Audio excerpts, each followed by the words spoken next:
family.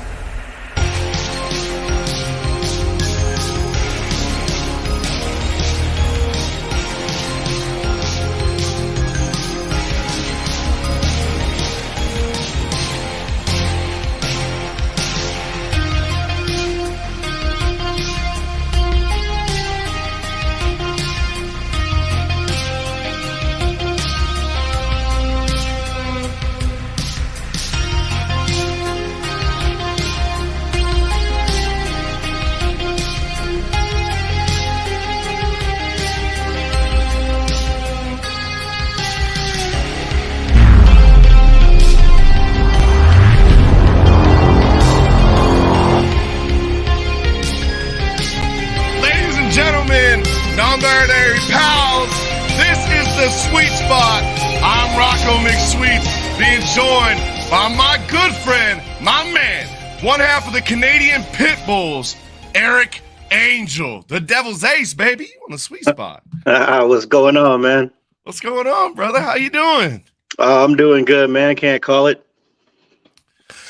Hey, life, life hits us with different things, different days. We just got to be ready to roll with them punches, huh?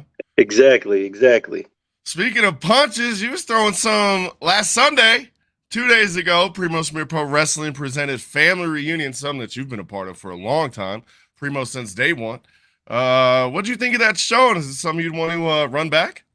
Hey, I actually, I wasn't there. I got a chance to watch it on Fight TV. So if y'all ever get a chance to check it out, Primos is always streaming live on Fight TV. I did send my cousin Jefferson James in my place. See, I'm sorry. That's my bad. It's all good, man. People get us confused all the time. Mm-hmm. I'm the good-looking one. He's the asshole. Yeah.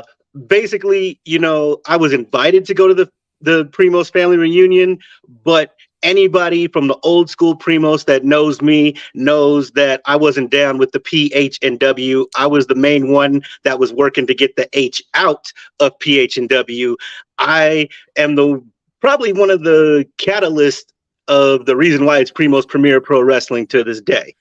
Oh shit! So this whole PH and W, so all them juggalos that I had to hang out with last Sunday, you basically are the reason I don't got to deal with them every other Sunday. Exactly. You're welcome. Thank you so much. You're welcome. Appreciate that. So why? What's the beef with hardcore? Just when I got into business, it just wasn't my thing. I'm an old school cat. I love the old school NWA. I'm a technical wrestler inside the ring. I'm a wrestler. That's what I do. I'm not a swing a chair, use a garbage can, put a guy through tables, barbed wire tax kind of guy. Now I've grown into it. Don't get me wrong. Yeah. But that when I first broke in and was still getting started, that wasn't me, man. No disrespect to anybody that does that style and makes their living strictly doing that style. Yeah. But as you can see, I'm too pretty for that. Glass and all that, that's not me. Yeah, I mean, the only instance personally that I really know of you going like super hardcore, you took on a man named New Jack. What happened there? Yeah, that's my man's pots and pans. So yeah, baby. God rest his soul. We love you, Jack. Basically, what had happened was it was Slave to the Death match. I had a long-standing history at Slave of. First, it started with the fans trying to write me in as a joke just to get me in the tournament, just to kind of watch me get beat up and maimed, and I wasn't having it. And then something happened on one of the slaves. I can't remember what number slave it was, but something happened, and because I had the second highest write-in votes, they had no choice but to put me in the Bloody Rumble, and wound up being one of the final four in the Bloody Rumble that year. And so I was like, all right, that was my first little taste. Fast forward a little bit. It was supposed to be the Canadian Pit Bulls versus the Cult at the time. There was some issues in the tournament, so the Cult raised their hands to volunteer. And, all of a sudden, New Jack didn't have nobody to square up against. And when the rest of the locker room stepped back, your man stepped up, and the rest is history. Yeah, I'm gonna put that out there as a shoot too, because from what I know, the locker room did back down And there was one man that was like, "Yeah, I'm down. I'll fucking go." Like, facts. Yeah. Oh, so. when I got the call from Primos that was just like, "Hey, we got a spot to face New Jack. Do you want it?" I was at my day job at the time. I jumped out of my seat with excitement. Like, hell yeah! Like, Fucking A. that was on my bucket list. I'd loved Jack since seeing him for the first time, the Gangsters versus the Eliminators in ECW. So that was my jam. And yeah, man, we bonded backstage, became kindred spirits. So I miss him. And yeah, it was cool. It was a fun night. It's a fun night. Do you have any cool stories from New Jack at that night? Like pre-game and post-game, like, just getting to know him? Yeah, let's go. So the two that I always tell is, after I did my introduction and said, "Hi, I'm Arik Angel. I'll be the person working you tonight." I gave Jack his time to chill for a little bit. And when we got back together to start talking about what we wanted to do out there, he was like, "Hey, have you ever, are you cool with blood and stuff like that?" And I was like, "Yeah, I don't mind it." He was like, "Would you like me to assist you?" Instantly, no, Jack, I got it. We've are not cutting me. Brother. We've heard the stories. Yeah. Exactly. I heard the stories. I was not trying to go out as mass transit number 2. So yeah. But real talk, Jack's a cool dude. A cool story from the match is, so we're working and Jack's beating me up on the outside. And I think we took like a swinging neck breaker on the floor of the watering bowl. And he's like, "All right, I think we're good." He's like, "Let's get back in the ring and take it home." Now, me being a New Jack fan and watching ECW and everything like that, I kind of planned ahead. And I was like, "Oh, no, we're not done yet." I was like, "There's a guitar underneath the ring. It's New Jack time, baby. Do your thing." Yes. And so rolled in. He grabbed the guitar, laid me out with the guitar, which that gift is floating around on social media with me doing the Devon Dudley epileptic seizure. That's great. And then as I'm clearing the blood out of my eyes, I can hear the fans cheering, but I can't see New Jack. I don't know where he went, which when you hear the stories about New Jack, that becomes concerning because you don't know what's going to happen. And basically he was going to do some New Jack shit, and he went up into the balcony and came off with a stop sign, and it was great times, man. I loved it. See, that's something I didn't know. I didn't know that because it's crazy, but the thing that overshadows everything in that match is the guitar shot into you selling. Like, that's such a that moment is passed around. I didn't know that he came off the balcony with the stop. Yeah, everybody assumes the guitar shot was the finish. No, he comes off the balcony with a stop sign. And you were leaking, man. You had a fucking mask on you. Yes. That was real. Yes. I don't bleed often, but when I do, it's all there. Yeah, you took a couple gas station pills before that one, man. Had that blood pumping. I'm telling you. Hey, give me a second. Let me cut my fan on in this room real quick. Do your thing, brother. Do your thing. I'm sweating. I fully understand. I'd be sweating too, but that's because of the dabs. Yeah, it got me up in here like Donald Trump on the witness stand, man. Boy, that man has written himself off, huh? Yo, that's the way you write yourself off a show, right there. Exactly. That man booked himself out. What do you got coming up? Do you got any cool new some bookings coming up? Anything in the future here, like upcoming? Actually, yeah. Next weekend, I'm headed to the Utah area. I believe it's the South Jordan, Utah area for STF Pro. The Pit Bulls are going to smash some faces down there. They're doing a tag team summit. Big names on the show like Jacob Fatu, the Games Master Kevin Sullivan, the Franchise Shane Douglas, who I'm excited to meet. Yeah, I loved Franchise. Back when he was quick side note on that one. TNA. That's and he and I were actually supposed to have a match. I had hit him up back in the day on Twitter, in the early infancies of Twitter, where everybody was on an even playing field and you could hit up stars and they would actually respond and things like that. I was working for a company called IWF at the time here in Colorado. And I was just, bullshitting. and sent him a message and was just like, hey, I'm a wrestler on the independents. And at the time I was using the moniker, the new franchise, Arik Angel. Oh, let's And go. so I was messaging Shane and being like, hey, it would be cool, because he was doing independent bookings at the time. I was like, it'd be cool. I'd love to bring you in and we can have a match, franchise versus franchise. Yeah. And like, he was all for it. And I don't know what happened with the show, but yeah, just the promoter and the company just wasn't with it at the time. So we put it off, and then it just never happened, as it happens in the wrestling business. But IWF was like the precursors to Primos and CSW and like what we have now, right? so yeah, IWF was company started by Tamara Halbeson and was actually like the sister company to Primos. So they were basically like Raw and SmackDown, basically. Oh, okay. Like everybody was friends, they all shared talent, was under the same umbrella, but like they were essentially two separate companies. Yeah. The way you look at it. The Raw and SmackDown thing is really a good. That's a good. Yeah, that's the best way I can put it. To where you had the IWF, which showcased more of the wrestling side, and then you had, at the time it was Primo's, the PH&W, which was doing the hardcore stuff. So they were a good blend of companies together. Okay, a lot of it's starting to come together, especially with your character. Have you always gone underneath the name Arik Angel, or? I have. It's crazy to think, because a lot of times in wrestling, you go through 2 or 3 names before you find that one. What just stuck about Arik Angel? What was the thing there that just like? So Arik is my given name. Oh, okay. That's my legal first name. The reason I went with that is because even though I'm a theater kid, like I didn't want to give myself some weird name like Arcadian Vanguard or something like that, and then be in the middle of a promo and somebody's like, ain't that right, Arcadian? And I don't respond. So it was easier for me to just keep my regular first name. And then Angel, like I said, I'm a theater nerd, theater kid.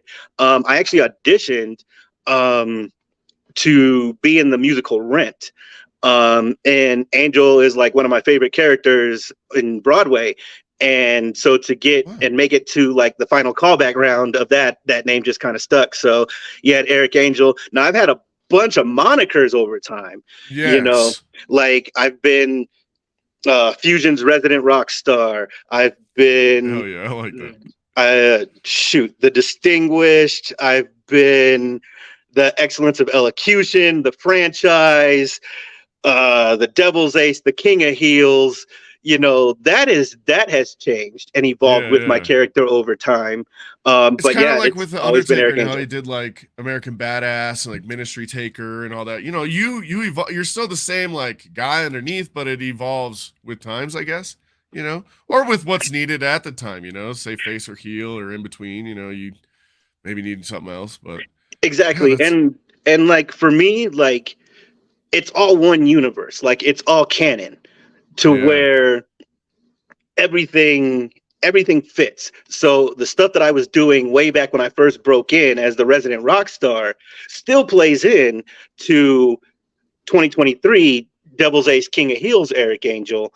I'll still reach back and do things like that. Like when I break out the kilt, you know, that's coming from that time period. I still use moves and stuff from that time period. It's and it's grown over time. Like the way the character first started evolving, I was actually feuding with the other half of the Canadian Pitbulls, Elias Castaneda at the time. Yeah, my guy. Yeah. Love Elias. And originally I was billed from Detroit Rock City. And he just walked by casually to kick off our feud and just dropped the line, aren't you from Canada anyway? And just walked off and just kind of left that little Easter egg there. And so then gradually it started building and building and building. Oh, yeah, that's cool.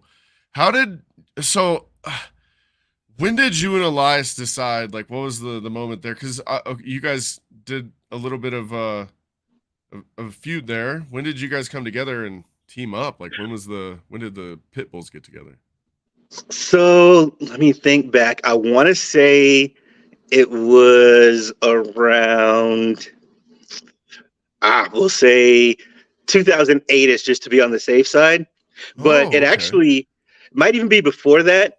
In fact, I'm almost sure it was before that, but not by much. but it actually wasn't our idea to put us together.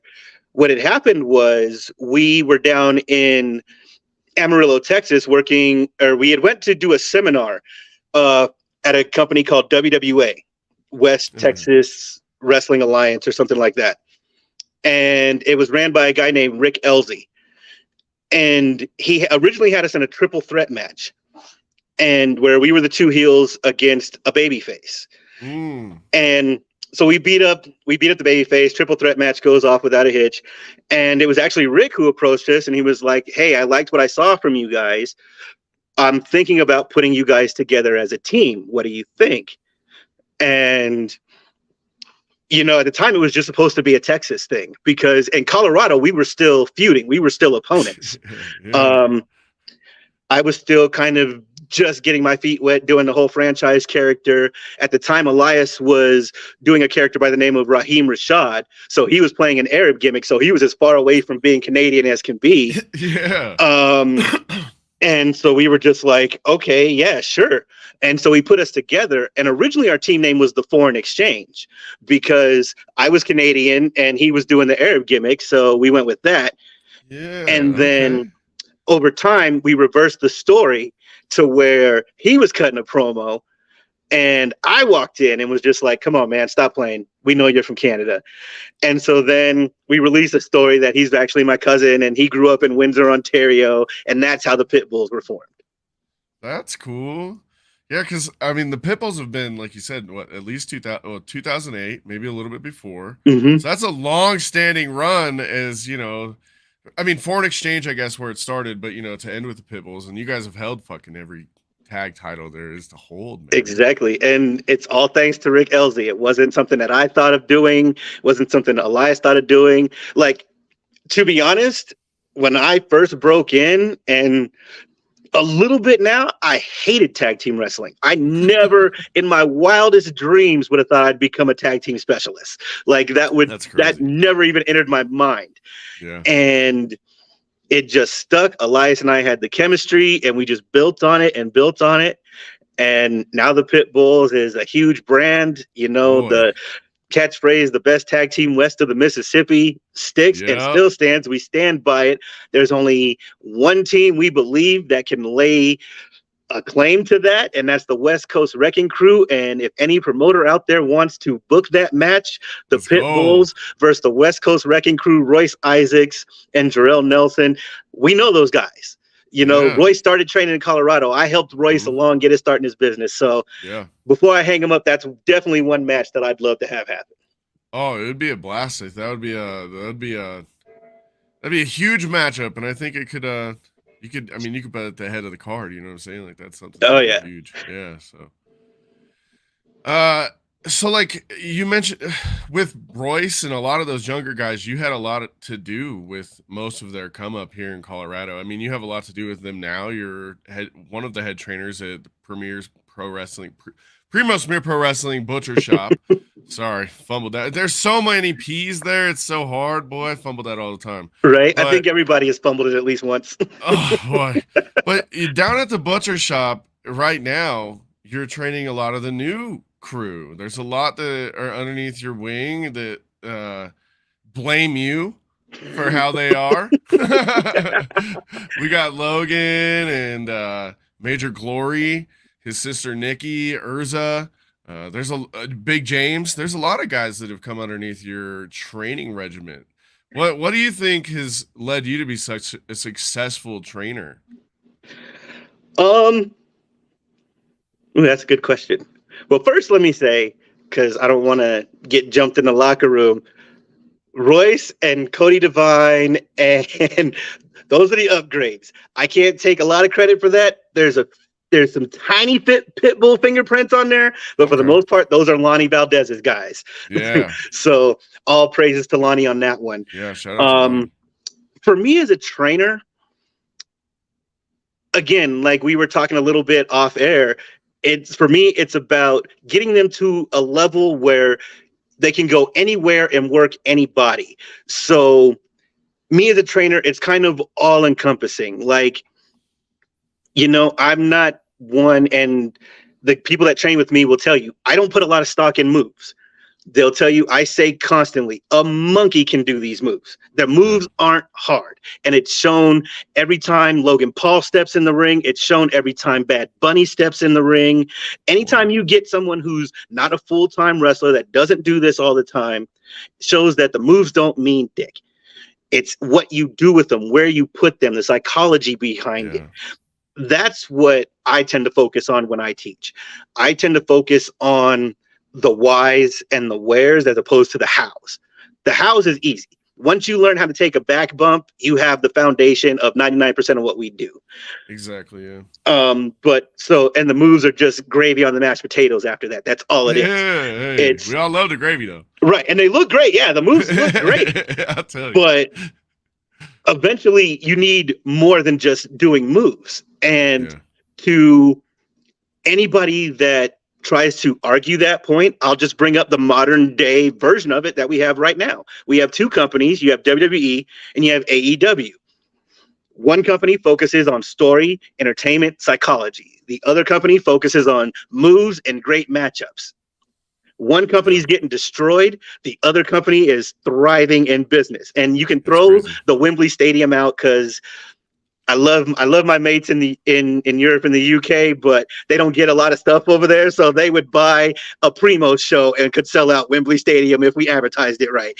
I feel the same way. Yeah, I feel the same way. They don't have, just real quick, they don't have any wrestling like consistently. And with NXT UK shutting down, it's they're exactly. But you have like the Bloodline angle, which is the hottest thing going. But how many times do they actually wrestle? How many? The biggest pop that AEW is going to get right now is when they do those fake Jay is all in posts, and that's like just goes to show that. I mean, like, and even on their own show on AEW, it's not the match that people want to see between MJF and Adam Cole. They're entertained by the vignettes. They're entertained by the story that's being told behind it. So as a trainer, that's what I try to help my students see, is that you can do the moves all day long, but if you're not telling a story, if you're not inviting the fans in to be a part of that world, you're going to lose them. My students will tell you, I drill that all the time. You have to let the fans in. With indie wrestling, we don't, unlike WWE and AEW, we don't perform for wrestling fans. It's the harsh reality, but we don't, as much as we'd like to think we do. We are performing for friends and family, co-workers, people that are just supporting people on their journey. I mean, we've got a few wrestling fans. Don't get me wrong. We do. Oh, yeah, totally. Yeah. But if independent wrestling was followed by as many wrestling fans as we as independent wrestlers would like to believe, then all of us, we would be at the Pepsi Center instead of running shows at the Roxy, because we'd have the wrestling fans. Yeah, the Denver Coliseum is my goal. That's where I want to be. That's where I used to watch them as a kid. Exactly. But like I said, that to say this is that being said, I tell my students, we have to educate the audience. We have to let them know this is when you're supposed to cheer. We have to let them know this is when you repeat this chant. Yeah. And so that's what I try to focus on, is like working the crowd, work the audience, how to cut a promo, how to get your character over, how to get your gimmick over. The main mantras that I use in my training are that my students will tell you: moves don't mean shit. A monkey can do the moves. Different flavors of ice cream. Just because I'm showing you something one way doesn't mean that it's the only way. If the way that the other trainers, if Adrian Grimm or Joey or Duff Doyle or anybody shows you something different and that works better for you, by all means, do it their way. It's about, as long as you're not hurting anybody and everybody can land safely and soundly, great. And then I'll tell them, think, shoot, but work, which that philosophy is, if this was a real life situation we were in, how would you fight out of it? How would you sell that? If someone was really cranking on your arm and you were in actual pain, how would you sell it? Like, I've never hit my shoulder standing up and caught it on the edge of a counter or something and pat my shoulder like this to make the pain go away. Man, that's like, those are such huge pointers. Like, I'm not in the ring. I don't, but I call it and I watch it. I study it, like I'm every, that's what I do. Commentary. That's, you really have to watch every, you almost have to protect them sometimes, because sometimes they can mess up. But boy, if the thing I hate is like someone with a rear naked, right? And they're doing this. And yes. Like, dude, no, you're fight the hands. Fight the hands. You're gonna be like, I would never let someone hold me like that. Like exactly. You don't do that. I love that. That's awesome right there. Yeah. And it's and again, I'm a very old school guy. Again, I was raised on the territories. We like what we like, and that's how we form our styles. Again, I don't necessarily knock the new generation and the new style of professional wrestling. I mean, the only wrestler I really knock is Orange Cassidy, but that's more the gimmick than the wrestler. And it's because I know he's a talented guy that his gimmick pisses me off so much. But he was majority of the right back in Chikara. Yeah. And then, but a majority of this new school style, the reason us old timers dislike it so much is because they don't sell. If they would just take the time to sell, then nobody would have a problem with it. I'm all for the athleticism because the new generation should be more athletic than the generation that came before them. Yeah. What we don't like is that we spent so much time fighting so hard, dealing with people. Oh, that shit's fake, right? Oh, I like wrestling. Oh, it's fake, right? And it's fake. It's fake. It's fake. We've heard it's fake so many times. We've worked so hard to get people to not see it as fake that to us it feels like this new generation is going out of their way to make it look as fake as fucking possible. Yeah, it's a weird scenario because I get why they do it, because it's spectacular to watch. It is. It's really like, wow, that was great. But at the same time, I'm a big UFC guy. I watch a lot of MMA. And MMA isn't a street fight, but it's as close you can get legally. Right. You'll never see guys do half the shit they'll do, but it's wrestling, and I understand you bring in a lot more of a grandiose thing. But again, if someone hits you with something big, sell it. That doesn't have to be the end of things. They can powder off to the crowd and sell to the crowd or whatever they need to do, or, and there can be more buildup. It doesn't just have to be spot for spot for spot for spot. That's what I see a lot of. Exactly. And it's me personally, like, great. I love seeing the 3 Canadian destroyers in a row, but after the third one, go for a cover, man. Like,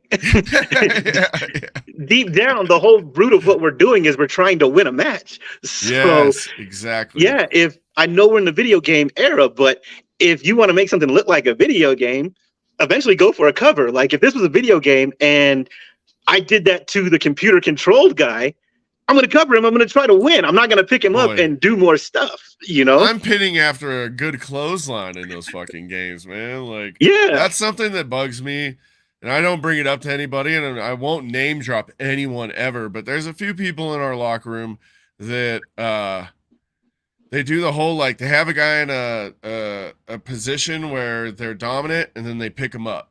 Yes. And it's like, why? Just fucking, let them work themselves back up. Let them fight to their feet. Don't,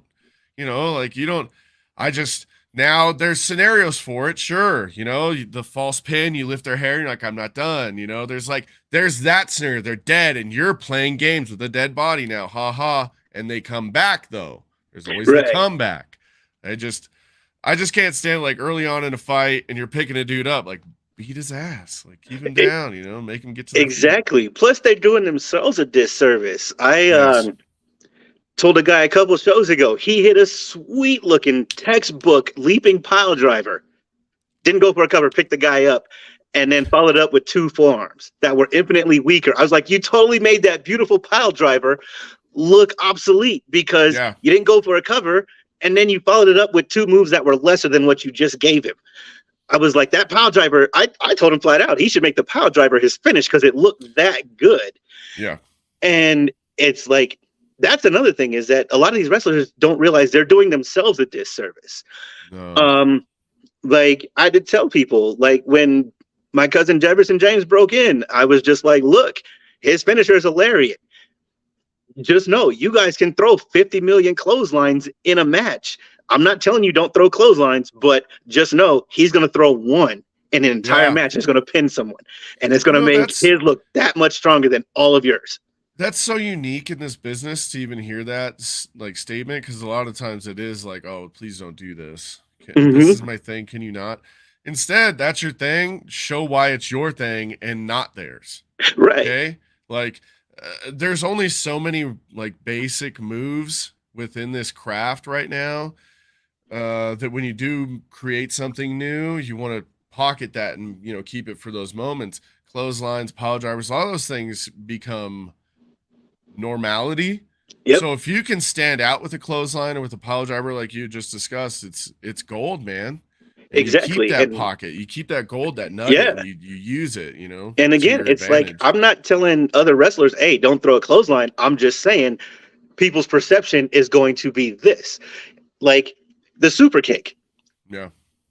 The Usos, the Young Bucks, every indie wrestler throws 50 million super kicks in a match. You know who throws the Mm, best super kick in the world and in the mm, history of wrestling? Shawn Michaels, because he boy. threw one and that was the end of the match. Yep. If you're hitting me with 8 super kicks and I get up every single time, but one person hits one and they stay down, that's the bad person right there. Look at boxing. Mike Exactly. Tyson threw one uppercut. People feared Boy. that one punch from Mike Tyson. Boxers all over the world were throwing uppercuts, but you didn't want to get hit with Mike's because Mike's Mm-mm. meant it was nights out. That gazelle punch, fucking, it ruined the motherfucker's days, bro. Mm-hmm. You would go out there and but that's a good point. There was a lot of guys, like Joe Rogan. I mean, he's a huge taekwondo guy, and he's out there teaching the MMA dudes how to do the technique properly, and that's kind of what it breaks down to, right? Is maybe, and this is kind of like breaking the veil a little bit, but maybe they don't know the proper technique on how to throw the arm or how to, where they're hitting. And Jefferson has perfected the craft. He knows exactly where to hit him. He knows exactly what to do. And he also has, the right skill set. And, it makes sense. Like, Yep. GSP was a great wrestler. He had some good hands, but that Superman punch, that's what he's known for, because he threw the best Superman punch in all of MMA. Yep. So I understand it, and I think, okay, now this leads into what, I don't know if you saw a post by Diego Diablo. He had put up a post recently about someone had approached him and said, "Hey, can you not wear such good gear? You're making the I main did see event that. look." What are your Mhm. thoughts on that? My thoughts, I saw someone else had posted the comment, well, then that person needs to step their gear game up. I agree with that person. Hey, I got good gear. I'm not going to tone my gear down because you choose to go out and wrestle in sweatpants and a t-shirt. Like Amen. here at the compound, I got a closet full. I got about 1,200 to $2,000 worth of gear just sitting in my closet. Unfortunately, when you have that many monikers, it comes with getting new gear every single time. Yeah. So, like, yeah, no, especially because Diego is talented enough that he makes his own gear. If I had that skill set, you best believe I'd have new gear every show. Fucking A. I mean, you look at, again, taking it back, you look at someone like a ravishing Rick Rude, who was constantly coming out with new gear. Do you really think, like, I mean, I don't know per se, but I highly doubt Hulk Hogan was going back and telling Rick Rude, "Hey, brother, I only got these yellow trunks. Can you tone it down a little bit?" Like, no, exactly. Like, no, if you got good gear, show your good gear off. Yes. Because unfortunately, yes, we got to work together and that sort of stuff in putting a match together. But ultimately, wrestling is an individual sport. And if your gear is what's going to get you noticed, then by all means, gear it up. Because lean into whatever it is you have. If you're not the strongest wrestler, but you've got the smoke and mirrors to, like, you've got fabulous gear so people forget because they're constantly talking about what you're wearing, great. Do that. Accentuate your positives, hide your negatives. If you can't talk on the microphone, then don't pick up a mic. Get yourself a manager, get yourself a valet, find other ways to communicate. If you don't like cutting a promo or you just can't cut a promo, then find a way to hide that negative and accentuate something else. So, yeah, by all means, if he's watching, Diego, step your gear game up, player. If it's already here, take it to the next level. Because if they can't keep up, then they deserve to get left behind. That's all there is to it. Hey, man, it goes to show the insecurities within a lot of these guys. Well, maybe it's not a lot. It's probably just a select few. Yep. But even then, like, why are you worried about what other people are doing? You should just be worried about you and how to be the most successful version of you. Exactly. I mean, Exactly. unless you're in like a situation like yourself, you're in a tag team, then it is like, hey, maybe we do this. There's, you play out. But I guess you can even do that with your friends in the locker room too. But still, stay in your lane, and don't stop doing what you're doing. It's like when people would go up to Ultimate Warrior and they'd say, "Don't run to the ring. Why are Yeah, you painting your face? All this." And it was because exactly. they couldn't do that. Yeah, They and weren't it's like able to do that's that shit. They didn't think of it first. right. And like that's the first time I've heard it about gear. I've heard it more so with moves to where it's Yeah, like, hey, can like if it's two flyers, it's like, hey, can you guys tone it down a little bit so that you don't steal shine from the main? boy. Like to me, if I'm in the main event and I'm worried about two undercard cruiserweight wrestlers stealing my shine, then I don't deserve to be in the main event. That's just the way I look at it. Yeah. Like, if you're in the main event, there shouldn't be a match on the undercard that can steal your shine, at least in your head. In your head, you need to believe you're in the main event for a reason. I'm in the main Boy. event because I am at the apex, and this is where everybody wants to be. So, undercard, yeah, go ahead, do your thing. Step up, do every 450, 630, whatever you got, pull it out because I'm in the main event, which ultimately means on a card, I'm the one that they're paying to see. And I'm willing to bet on my skill set. I'm that confident in my skill set that my shine won't be dulled by whatever it is you do. And Amen. I think that's the philosophy that more wrestlers need to adapt. Yeah, it's weird. It's because and we talked about it a little bit, previously, but moves, there's so little. Mm-hmm. And to come up with something new, is unique. But I mean, gosh, we're kind of at the point now where it's more modifications and it's about how you do it yourself, the little Right. things, the way you kick your foot out, on the way you do the clothesline, or the way that you shake your head before the impact, the little things, it's all the small things to make it yours. But Exactly. And I can't mean, imagine someone being like, oh, you can't do a DDT, right. especially now. Right. And I mean, like, there's differences. Like, obviously, if there's a Jake the Snake or an Arn Anderson or somebody Well, like that on the yeah. show, naturally, I'm not going to use the DDT because that's their shit. But the other thing is, too, to go along with that is for all the fans out there, think about it. When's the last time fans have left the wrestling show and they're talking about the moves that they saw?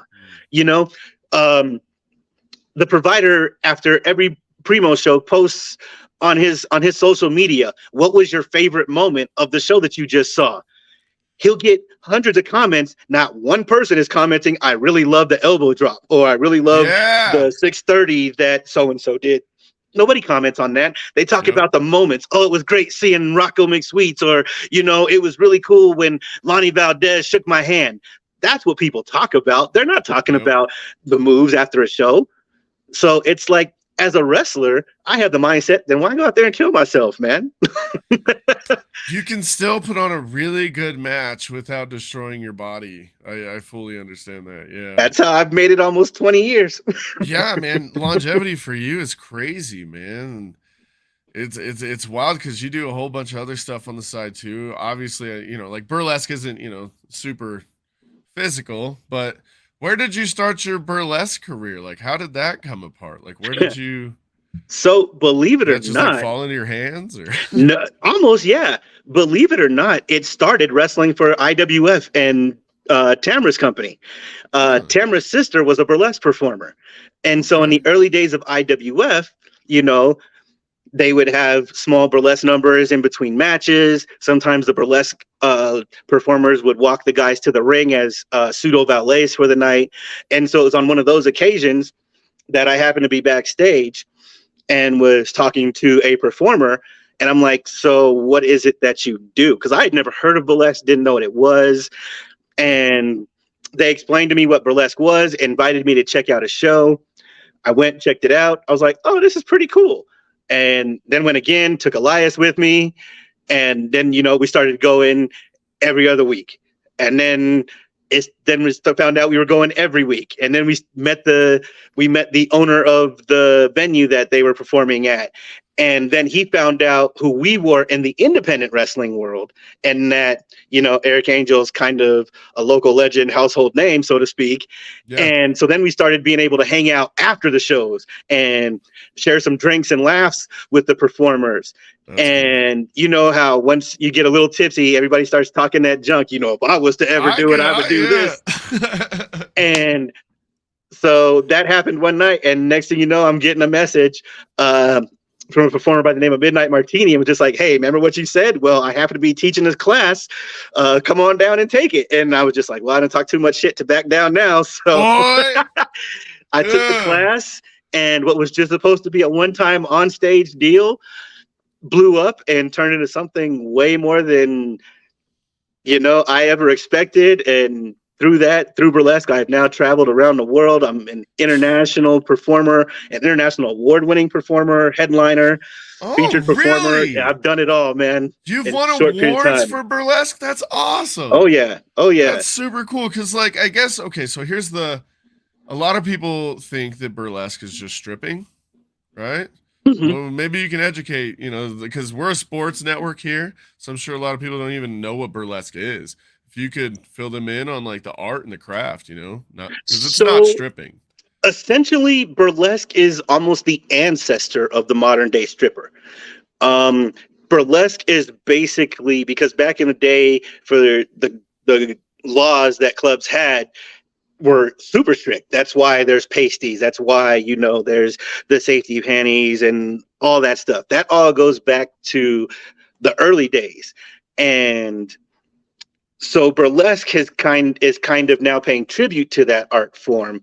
And the new age burlesquers, just like with wrestling, are building upon what those early performers did. So it's basically still your strip and peel burlesque with the da da da da da da da, that whole classic number, and it's still the strip and peel, but now performers are doing it to Metallica songs, and they've really burlesque has just boomed from just the feather boas.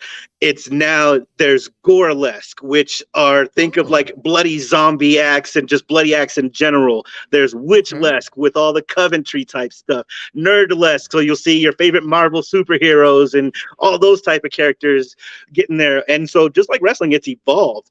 But yes, it is. They're very much, stripping and burlesque are very much mirrored together. I would say burlesque is, they like to say it's classy stripping. Yeah. I think all stripping can be classy. It all depends on the move you're doing, not the venue that you're in.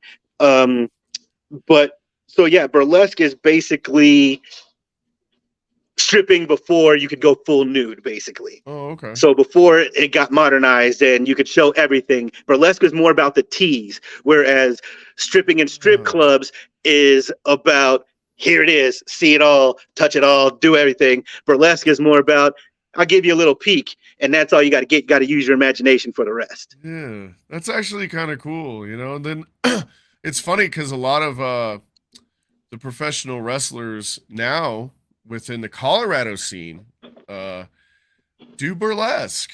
And you're welcome for that.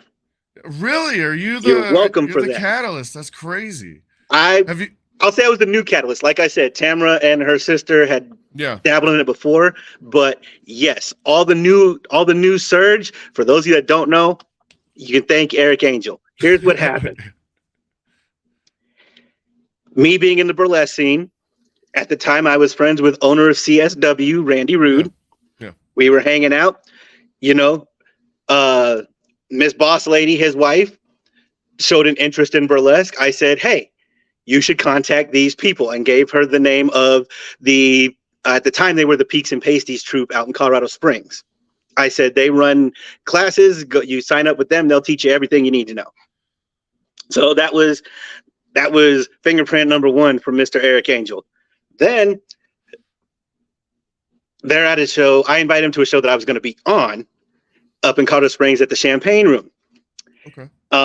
Well, throughout my burlesque career, I met another boylesque performer by the name of Romeo Uncaged. And he and I would joke about actually doing a wrestling-inspired routine because he wanted to do an act where he was dressed up as the Ultimate Warrior and blah, blah, blah, blah, blah. and he's actually a former judo champion and an MMA practitioner and all that. So, and I was talking to him, was just like, hey, you should jump into wrestling, and was trying to get him to come the other way. And so at that show, I physically walked Romeo uncaged to Randy's table because I sent Randy a text. Hey, Romeo's here. You should introduce yourself.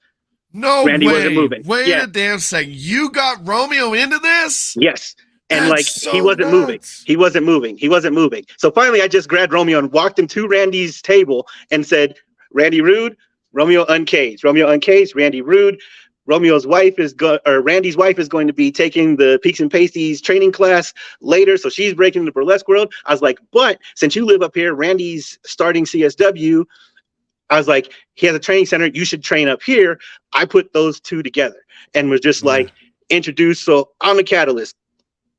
Combat Cabaret owes a thanks to Arik Angel. Romeo Uncaged being involved in the wrestling business, thanks to Arik Angel. Any Colorado Springs burlesquer that became a part of the Colorado wrestling scene, you're welcome. You can thank Arik Angel. That's so wild because Romeo has the Olympic background. Mm-hmm. And so you'd think that he would have found the wrestling through that. But wrestling's so crazy. And like they said here in the chat, they said, man, Rocco, your shows always have twists. I am telling you, every single one I've done so far has had some weird, like, finding out Viper played professional baseball. What? Right? I didn't know that. I didn't know he had a $4 million contract offer from the Royals before he got injured. Like, that's nuts. Sam just says, how has burlesque influenced your wrestling presence? Quite a bit, actually. So once I got into burlesque, I started, and I was at that time, I was full blown heel. So I started reintroducing the franchise character, and the franchise gimmick is more of my gaudy side. It's my more of the showman, the Ric Flair type guy. And so through burlesque, I now had the robes. I had, sequin suits. My famous one that everybody loves is where I have a Prince inspired trench coat. I had purple gear, the flowery shirt, all that, the tearaway pants. That's actually one of my burlesque acts. I got that costume. That's actually one of the costumes I wear for a burlesque performance. So my costumes have a lot of crossover. Did come from this too? Is that yes, drip flare. Yeah, all that gold. That's another burlesque act. Every time you see me wearing something gaudy to the ring, like a big robe or anything that tears away or is rhinestone, that's all from my burlesque closet. Because the gold outfit, that all gold one you got, that shit's tough though, bro. That shit is so tough. The infamous drip flare outfit, the drip flare robe, that's a burlesque robe that I have. So yeah, man, because just like with wrestling gear, that burlesque stuff is expensive, and so I'm gonna get as much use out of it as I can. Hell yeah. There's one robe that I have that Colorado has not seen yet, and that's only because I kind of, no offense to any of the venues out in Colorado, I kind of want to clean your venue because it cannot drag on the floor and get all dusty and dirty. But it's this gorgeous white robe, and it actually has magnetic wings that attach to my shoulders for the whole angel appeal. Like, it's dope. That's sick. If you ever see me wearing it in Colorado, just know I'm about to retire. I'll wear my retirement match. So when you see that robe, when that robe comes out, that's it. It's a wrap. I'm gonna see it one night. I'm gonna start crying. You was the first homie that like dapped me up on commentary, bro. I was official Canadian Pitbull. I was the Navajo Pitbull, boy. I was out there dapping y'all up. That felt so cool. Heck yeah. What when's Elias coming back to Colorado, man? When are you guys gonna get these titles? That's up to the Primo's booking board. Unfortunately, Elias has moved from Denver to San Antonio. So now he's traveling. So unfortunately, Colorado, you get me for free, but they got to pay to bring him in. Well, you and him just recently caught back up, didn't you? You guys were doing some stuff, I believe, in New Mexico? Yeah. Yeah, we just did a show for, I believe it's New Mexico Wrestling Entertainment or something like that in Chama, New Mexico. Great crowd. It's a small town. Is that the same show Nikki was on? Yes, Nikki Chase. Yeah, she was on there. She wrestled She wrestled their women's champion on that show. Yeah, and originally Elias and I were supposed to face each other on that show because they were just two new guys. They just asked him if he knew any guys in the area because they didn't want everybody driving up from San Antonio. And so he dropped my name. Well, then the promoter found out that we were actually tag team partners. And so the show kind of got flipped to where we did the whole, he has a match and cheats, I have a match, try to cheat. The baby face from the previous match comes out and gets my decision overturned, which prompts Elias to come out, and then it leads to a tag match. You know, your typical wrestling angle. Yeah. And so, the Pitbulls reformed in New Mexico. Those are the things, like you said, that people take home. Those are the memories people remember. How did it go? How was the match? Went great. Like I said, crowd was really hot again, and this crowd really knew nothing about professional wrestling. It was definitely all friends and family, as it is in the smaller towns. What was hilarious is because there was a very small pocket. Like, we're talking maybe 10 people that were diehard wrestling fans. And so I got the LA night treatment all night. Every time you did something, it was, yeah. So if anybody in WWE is listening, push that guy because he's over as fuck. Like, even the small towns and hick towns know who he is. Like, he's over. Like, they should probably do something with him. That dude, and he can cut a promo. He knows how to talk. He knows how to work. And gosh, man, like, he made it through that pitch black match with Bray Wyatt, you know? Exactly. Yes. He's the only person that, like, everybody likes the joke. He's the only person that's feuded with Bray Wyatt that's come out for the better and has actually become a bigger star. Yeah. Which is sad because Bray is such a unique talent. Yeah. I'd really like to see him, like, succeed, but oh man. I'm actually surprised that WWE, well, they had him, they let him go, that he didn't get his shot sooner. They didn't try to roll the dice on him sooner, because I've been a fan of his since Championship Wrestling from Hollywood, back when he was still doing the Eli Drake type deal, like, and then followed him to Impact. Like, he's been good. Like, people are just like, oh, he's just imitating The Rock and doing Attitude Era stuff. He's been doing this and has been getting over with this stuff. Yeah, and man. Like, he was in the early stages of developmental and left right before it got released. I don't know what it was, right before he went to Impact. So, like, WWE has had him before. It's just, he just now, and you catch your shine when you catch your shine. And unfortunately for him, the only thing working against him is that he's my age. And he's in his early 40s. That's the only thing that's working against him. But man, is he a worker? And like you said, that Eli Drake stuff was so fucking gold. I mean, he lived through the Max Dupree thing. Like, this dude has longevity. He knows how to, like, he knows what works for him. I'm happy to see Triple H get a little bit of pull in there and start kind of like, hey, no, we're doing LA Night. You know, and I'm glad they kind of killed off the whole the models thing, because that wasn't good for anyone involved. And I don't think you know. Continue. Right, but he's a character. He's a person that I would tell my students they need to look at, because, like you said, he had the Max Dupree thing, which was terrible and was going to be the kiss of death for him. Oh yeah, and it's just like, but he put his whole heart into it, which made them see we might have something better for this guy. And so it's something I try to pass along to my students. We were talking about my training earlier, is if you put your whole heart into your gimmick and give it time, you'll get it over. People will understand if you're going out there with the boo-boo face. So, like, the gimmick that, if you can't come up with a gimmick, a promoter may give you and say, okay, Rocco, we want you to go out there and be Sadie McSad Clown. And that might not be your number one choice. Right. But if you go out there and you're the best sad clown you can possibly be and put your whole heart into it, then you're going to get over. You're going to get over. People are going to be there. They'll razz you at first, but eventually they'll be like, oh, this guy's kind of cool. Like, but if you go out there and the whole world can tell you really don't want to do this, or you're mad because this isn't really your gimmick, so you're kind of half-assing it, people can tell that stuff. So go out there, put your whole heart into it until you get to something you like. William Regal has said, if you want to work for the bigger companies, you've got to learn to eat shit and like the taste of it. Yep. Like whatever gimmick you have, William Regal has said on I believe it was Stone Cold Steve Austin's podcast. When you go to WWE, whatever gimmick that you have told yourself you would never do, like, oh, I'd never be a Klansman. WWE is probably going to ask you to do it at some point. Boy. And you're going to have to compromise yourself. Like he talked about it. He's compromised himself a bunch of times. So it's just having that drive. What can you persevere through the bad times? You know, I mean, William Regal was a damn lumberjack at one point. Exactly, so, a lumberjack rapping with Crime Time. Fired to go to WCW to do the what do they call themselves? The Blue Bloods. The Blue Bloods. Yep. Then he came back to WWF and succeeded.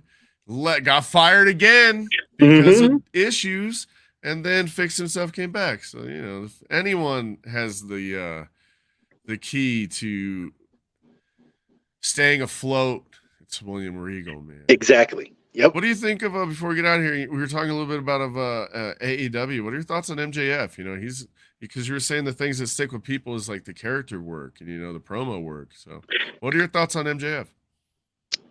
So I will say my thoughts have kind of changed a little bit on MJF. When he first came out, he was hot. Like, not gonna lie, he was the hottest thing in wrestling. Yeah. I wish, like most people, I honestly want him to stop mentioning the bidding war of 2024 because it's starting to seem like that's all he has.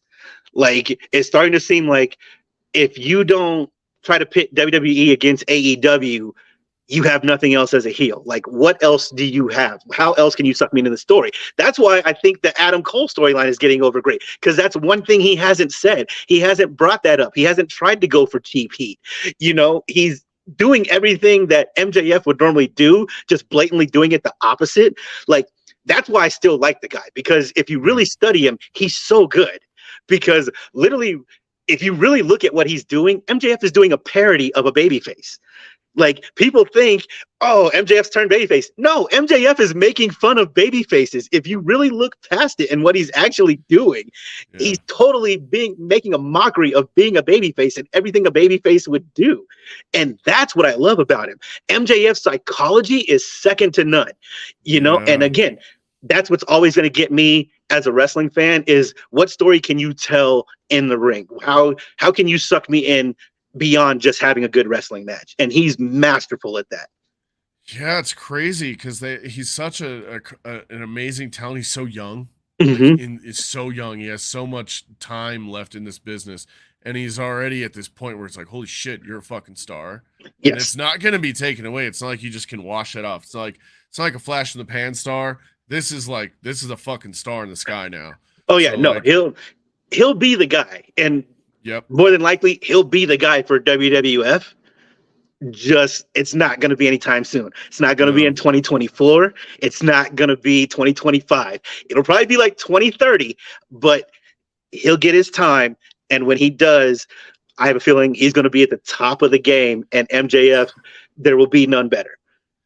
Yeah, he's definitely a unique talent. Is there anyone in Colorado right now underneath your training regimen, or that new to the scene that you see that you think is going to be standing out here in the next 5 years?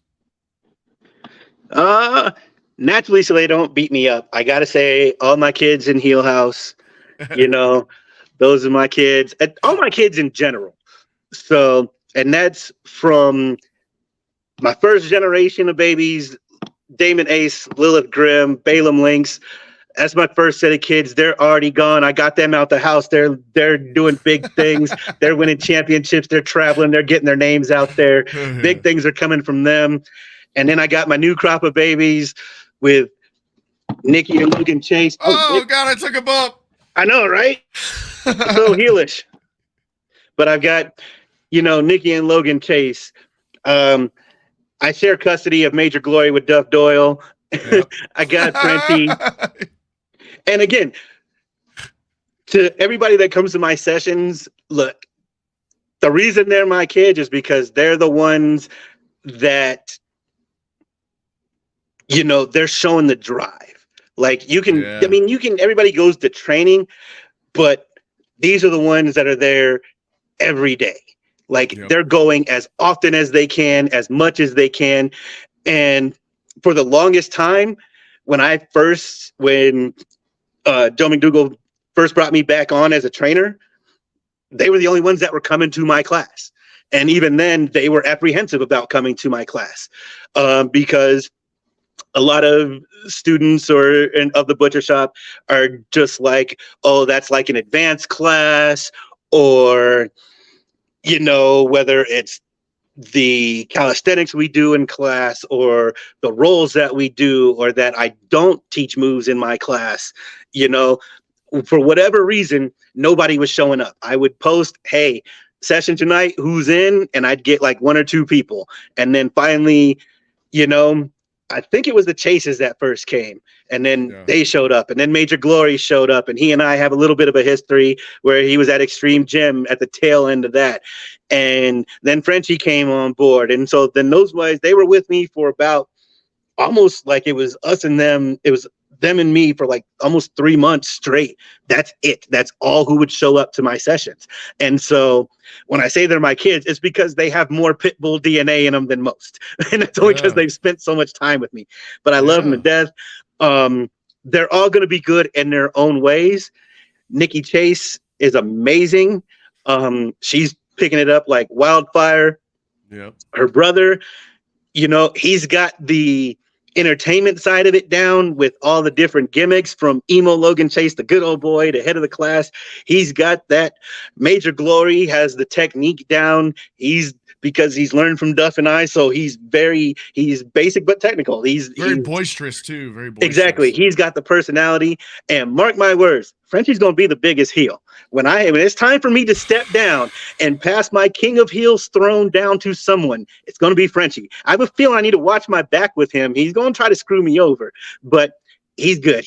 Because he's got the one thing that you can't teach, and that's heart. He won't quit. That's the one thing I'll say about him. You may beat him up, you may hurt him, you may yell at him, you may scream at him. He's not going to quit. He's got that tenacity, and that is going to get him further in this business than anything. Yeah, it's a good group of kids that you got there. You're raising them right. I'm proud of them. I like every single one of them, except for Chase's knee pads. Hey. Give them time. They just joined Heel House. You got to wait for the benefits package to kick in before we can start. Before we can start upgrading. The pads are on the way. Yeah, brother. I appreciate you coming on here, man. I'm gonna let you get down to the butcher shop where you're gonna be doing some training alongside your kids. Yes, indeed. Yes, indeed. And we'll run this back again because there's still a lot more to talk about. We could do this for another 2-3 hours. Absolutely. We got 20 years worth of stuff. Yeah, and dude. Plus it's Arik Angel, so I'm sure I'll get heat with somebody in some way. Based off of this interview, somebody will probably have heat with me. I'm a heat magnet. It don't stop. That's the only thing. Everybody's just like, oh, he didn't say I'm one of my kids. Just know, if you're one of my kids, you got to take my heat too. When I get heat, you get heat. Where can we find Arik Angel on the social medias, brother? On the social medias, you can find me on Instagram at the Devil's Ace Arik Angel, and on Facebook, Arik Angel. I have 2 different accounts. There's a like page, and an actual Facebook account, because obviously I set them up in the early days of Facebook and didn't know what I was doing. So I have them both. Feel free to follow either one. If you follow the actual account, though, drop me a line and be like, hey, heard you on the Rocco McSweets, show on the Sweet Spot, or let me know where you know me from. Otherwise, you're going to sit in friend request purgatory forever. And also give a like to the Canadian Pitbull's Instagram or Facebook page. Go hit a like out there. Like too, Yes, and you'll see the Canadian Pitbull Elias, like them, like all the members of Heel House, Lilith Grimm, Balaam Lynx, Chasing Glory, Nikki Chase, my whole Heel House. That's why I demonetized, man, and make it an LLC. I got too many IPs under my umbrella now. There's too many. That's what good dads do, though. I appreciate you, Arik. That's and I'll right. be seeing you at Slave? Absolutely. Right, not quite sure what I'm doing yet, but I've heard some rumblings that there may be some burlesque there. I'm not doing it, and since I wasn't asked to do it, it kind of pisses me off a little bit. So we may have to see what happens with that. But we're gonna have to get you in the ring shaking that thing for us. Can't promise that at Slave, but you will see me. My presence will be felt. Awesome, brother. I love you. Thank you again for coming on here. Appreciate no doubt, you. Rocco. Good times, brother. Later, mate. All right, have a good one. Thank y'all. I appreciate you for joining me on the Sweet Spot. I'm Rocco McSweets. This is the Shady Sports Network. That was Arik Angel. I'm going to go ahead and get up out of here. I'm going to leave you guys with a little bit of brand action. You have a good one. Later. SeatGeek is the ticketing app for fans like the high five strangers got. Game-winning interception. First down. Just a nice, solid tackle. If you're in arm's length, you will be swapping skin with this extrovert. You see, he knows SeatGeek got him a great deal on tickets, so he can focus on what he does best, smacking palms. SeatGeek handles the tickets to sports, concerts, and more, so fans can fan.